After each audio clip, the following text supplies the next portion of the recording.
लिप्तासिनमपर्जन्याय गङ्गाबहिष्ठामहिरोधानमहीरणाय तत्तजि जीवाशिवादमूरस्सहस्रभागजतेऽनुसितरिवमातर तस्मारङ्गमावेव हजस्सुखेयाय जिन्नव आभोजनो यथाचनो शुद्धाल सर्वशुद्धाल मणियारस्तस्वरसुर ततश्च रुद्राय करुणयामानमलिप्तासिनमपर्जन्याय देवपीठस्वामनोगणि भूमुद्रिकोणमण्डलपरिदिपंसुस्थाप्य भक्तिविलोच्यदिलस्तारमुदतीयोगमुसमे श्रीरम्बिकिनाम्भकारुणासाय पूजयाभिसिद्धये दुर्गविनिभूतं बराभिरव्यराहोमुदातृविनिलङ्गासादयाजो खण्डधर्मदिदागेन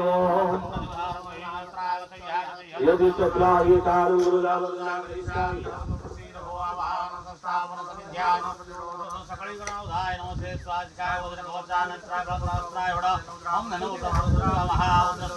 ओम भूर्भुवस्वखण्ड